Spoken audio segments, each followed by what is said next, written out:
Hello, everyone, and thanks for joining us for this short webinar on an update about COVID-19 and LGBTQ travel. The reason this is called a longitudinal study is because this is actually the third in a series of studies and reports that we've produced on this topic. First in May 2020, then an update in October 2020, and now our third one in May 2021. So it's kind of exciting to see the trends. Exciting because it's more good news than bad going on right now. So that will be encouraging for everyone. Community Marketing and Insights has been producing LGBTQ tourism research since back in the early 90s. So we've had SARS, we've had 9/11, we've had all kinds of issues affecting travel, and we've always tried to keep a pulse on what's going on in LGBTQ tourism and hospitality so that we can keep our clients and our conference attendees and our colleagues and friends informed so that they can make informed decisions. Next one, Dave.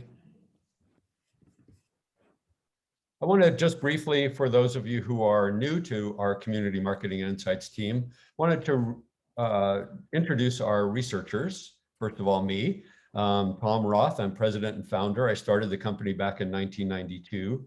Dave will be speaking in a moment. He's our senior research director. He led this entire series of studies, and he's been with the company for over 25 years.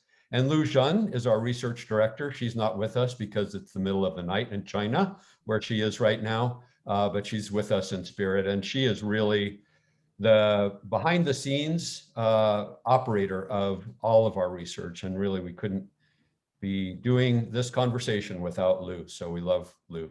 Next slide, Dave.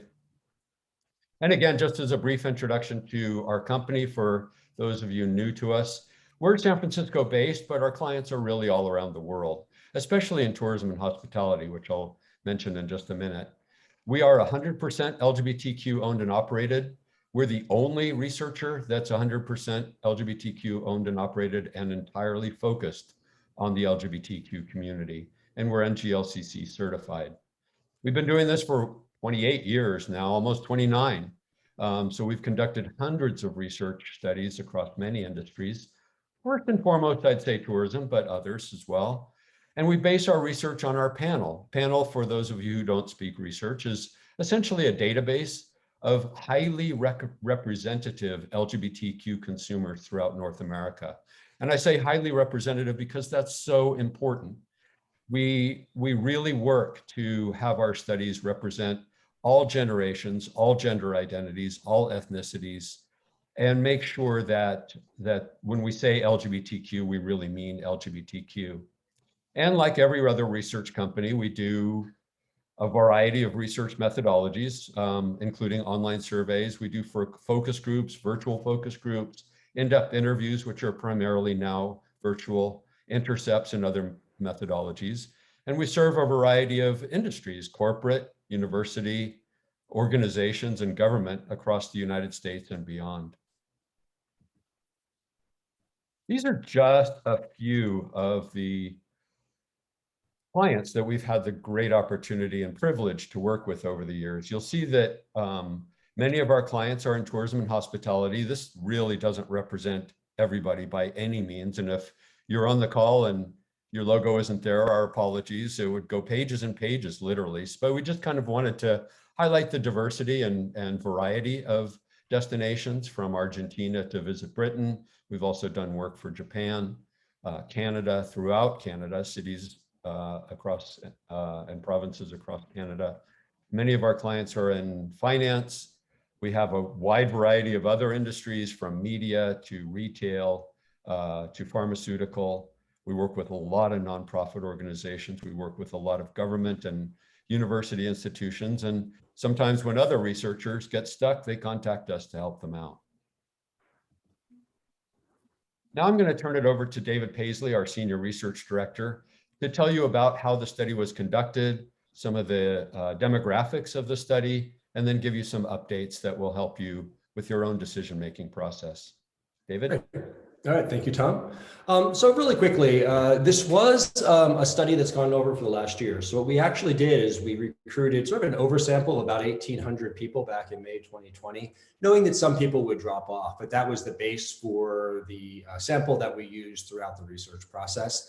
And then our update 6 months later, and then our most recent update in May 2021 had about, it was about 70% of the original 1,800 complete, which is a really great percentage, or roughly in the 1,200 range when you average those two studies out. So I just wanted to put that out there, is that this is the same group of people. I thought it was really important that we focus on the same sort of core group of people and follow them over the year to see what their thoughts were about LGBTQ travel and also the pandemic.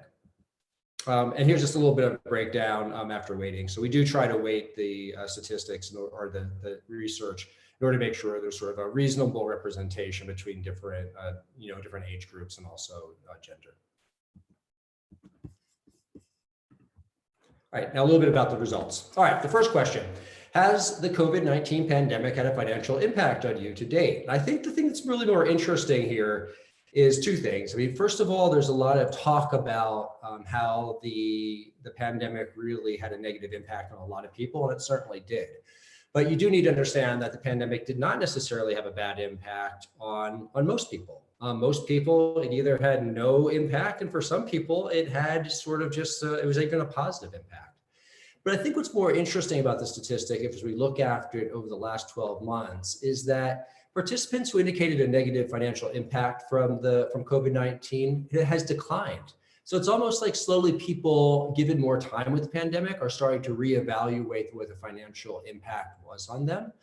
And that financial impact went down. So for this last study, we asked about major or minor negative impacts for all participants. It was only 38%, right? And that was much smaller than it was over the last 6 months ago or 12 months ago.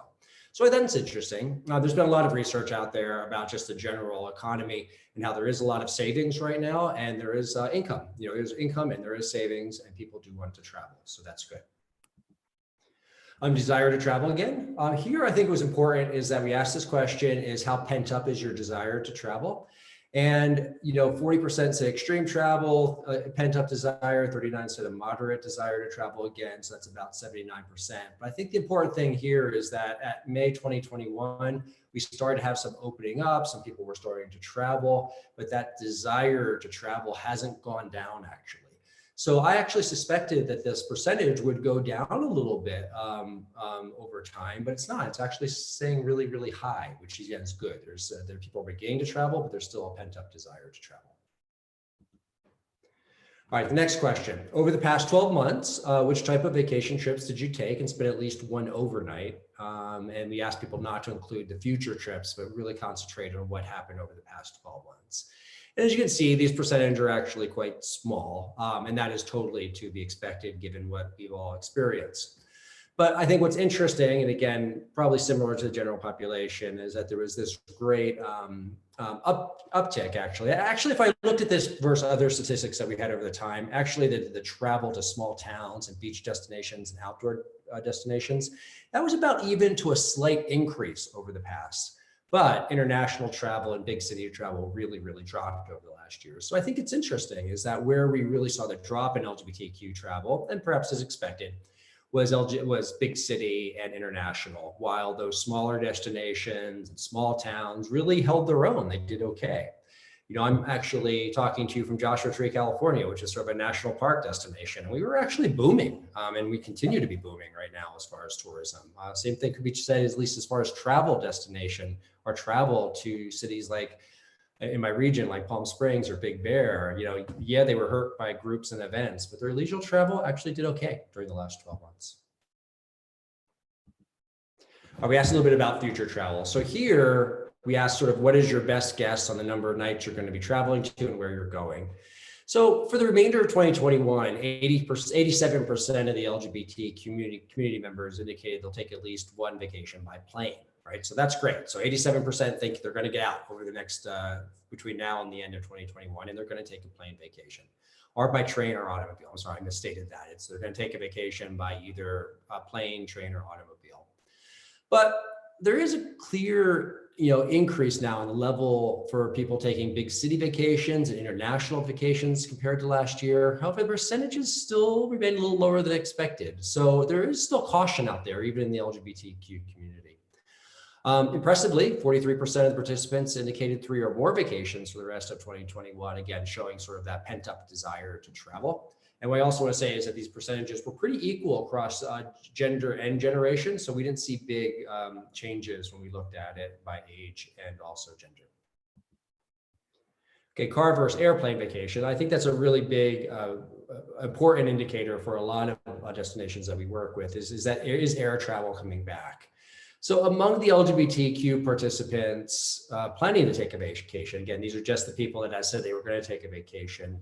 Most are still considering at least a car trip during the next 12 months. But importantly, 55% said they might take a flight for vacation during the next year.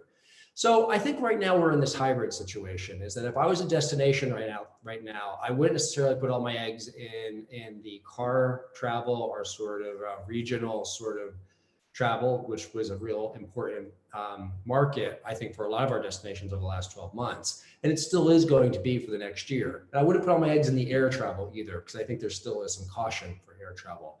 So I think the key here is I think this coming summer over into the fall, it needs to be more of a balanced approach. You still have people who are getting on airplanes and will be coming to your destinations, but we still have some caution out there. And we still have a lot of people who are more into sort of car, short distance traveling this coming summer. We asked also about business trips for the first time. We weren't so concerned about business trips in the other studies, but we did ask this year, and we're seeing real weakness with business trips. So we know this across the board that business travel is still very, very weak. We thought maybe it would be maybe an uptick for LGBTQ business travel, but we're not really seeing it. There's hope. There's a lot of hope that some of our business travelers will start traveling again in 2021, but we're not seeing a lot of uptick. All right, airline safety. So this is important. So we've asked this question consistently over time, and I give you 2 examples, what people were thinking in October 2020 and what people were thinking 6 months later in May 2021. And as you can see, LGBT community members have become much more comfortable flying on airplanes. However, only 43% feel very or mostly safe flying today, and another 32% somewhat safe. So that's not great, right? But it's not as bad as it was 6 months ago. So slowly, people are becoming more comfortable. And I think this not safe at the bottom in the red is the most important, is that October, 55% said they were not comfortable at all flying in airplanes. That dropped in half to about 26% now. So it's getting better, but still the majority of people still said somewhat unsafe or not safe at all, right? So that is the majority of the people. But when we look at hotel safety, that is really changed. Is that we asked a similar question about hotel safety. And here we see that the majority of people, or the vast majority of people, feel safe or mostly safe in hotels. So a lot of those reservations about hotel stays have really dropped off. Again, over the last 6 months, not safe and comfortable was 24, about a quarter of the people 6 months ago. It dropped to 9% now. So people are feeling much, much more safe being in hotels. Starting to get there with air travel, but not quite as strong. Types of hotels. So we've asked this question over the last year, and then compared to October 2020, all hotel categories saw an increase. That's great, and that makes sense because people are feeling more safe and comfortable. Where we really saw the biggest bump was large hotels. So large hotels increased the most at plus 20%. Small hotels at plus 11%, and hotel and condo rentals at plus 11%. I think what was interesting, though, is that staying with friends and family also increased 14%. I think that's because of that pent-up desire to visit friends and family again, because a lot of people have not been able to visit their loved ones over the last 12 months. I also think, though, that camping and camper van vacations fell 1%. So that was really interesting because we're coming up on the summer months. So it fell 1% compared to October, which was coming up into the winter months. So maybe people are getting a little bit over the whole outdoor camping thing, and it's time to stay hotels and maybe start moving into the type of vacations they traditionally were staying at.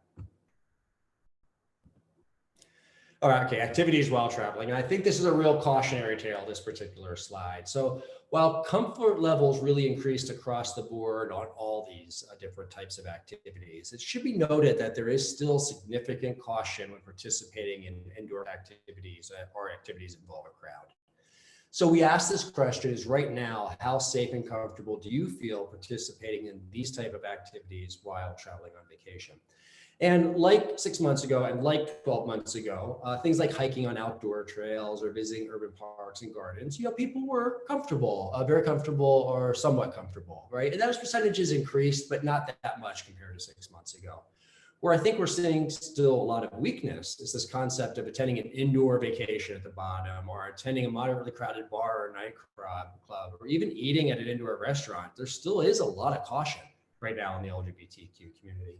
So as we enter this summer, it still isn't about the group experience. It's still not about the crowd experience. And that is a problem for the LGBTQ community, because traditionally, when we think about the type of marketing we did to the LGBTQ community, it tended to be more, we call community-based, which means events, going to the LGBTQ neighborhood, getting together with other members of your community. That's how we used to market LGBTQ travel, but that's not the message that works today, okay? So even through this summer, I'd be really cautious on that. I think slides like this aren't good indicators for, like, say, prides, which some prides are going still virtual, some prides are going to try to be live in different levels of over time, but there still is a lot of reservation about this. Outdoor events, a little bit better than indoor events. Right now, attending an outdoor event like Pride or street fairs, you can see in the middle, most people are somewhat comfortable, but relatively few said they're very comfortable. So there's opportunity for street fairs and Pride festivals this summer, but we need to be just careful and giving people options to participate in Pride in less crowded atmospheres than we might traditionally do. We asked a little bit about proof of COVID-19 vaccination. I mean, it's a hot topic politically right now, but we asked the LGBTQ community, which tends to be much more liberal, is that some previously restricted destinations are starting to open up to travelers who are vaccinated. Are you willing to show proof of vaccination? And at least within the LGBTQ community, the vast majority are. It's not really a big issue for us. And since we had this opportunity, and there were other kinds of issues in the media and in the world right now, we actually asked a couple non-COVID questions in this particular survey because we thought it would be interesting. So right now we asked, many states are considering or passing a variety of laws that restrict voting. Does the state that passes a voter restriction laws influence your travel plans? So I thought that was really an interesting question. And as you can see here, it's a little bit of a mixed bag. 39% they wouldn't travel to a state that passes a new voter registration laws. But another 29, that's, so another 60% though, we're a little bit more open to it, with a lot of people saying they would travel to like the LGBTQ friendly cities or towns within those states. We've been dealing with this issues within the LGBT community for some time. It's like, do you punish the local LGBTQ friendly city when it is very supportive of our community, but it is located in a state that is much, much more conservative? I mean, I think the classic example here is Florida, is that you have some great LGBTQ destinations there, like Fort Lauderdale and Miami and Key West, which are very liberal communities, but they're in a more conservative states. Do you punish those liberal places? Do you punish those great gay destinations just because they're residing in a state that's a little bit more conservative? And generally, the LGBT community over time has not. They're open to seeing the difference between local community and state. And I think that's what we're seeing here also. And then we also asked, right now, many states are considering or passing a variety of laws that are negatively impacting the transgender community. How do you feel about that? And again, equally, about 40% said they're not going to travel to those states. And about 60% are open to it, but especially traveling to the LGBTQ friendly cities within those states. So again, these kind of results don't surprise me. It's the type of results that we typically see when we ask these kind of questions. Like, some people really will boycott those states. Other people are a little bit more selective in what they feel about the states. All right, that's it. And I want to do some follow-up and resources, and I'll let Tom talk about that. Thank you, Dave. That was an excellent summary of a lot of data, and hopefully the attendees and those who are streaming it later will get some insights on how they can prepare their own LGBTQ reentry to their destinations and their hotels and so forth. I do want to point out as we close our presentation part of this session that we have a lot of resources available on our website, and they're free. And I really encourage everybody to take a look at them, even if they aren't directly relevant to your industry. For example, this is a tourism discussion and we're posting the health survey report and the auto ownership report. And you might be wondering, well, how's that relevant? It is, because there's a lot of demographic insight into the purchasing motivations and backgrounds and preferences of LGBTQ consumers. So I do recommend flipping through those. So just to point out a few though, that I highly recommend. One is our LGBTQ community survey. That's a general snapshot of the overall community every year that we do just prior to Pride season and into Pride season. The 15th annual is actually in field right now. And so we're not reporting on that until probably August, but you'll find a lot in the most recent one, since that was June 2020. We were already well into COVID. Our general tourism and hospitality survey last completed the 24th one in December 2019. We replaced that with our COVID semi-annual studies just because everything's so upside down.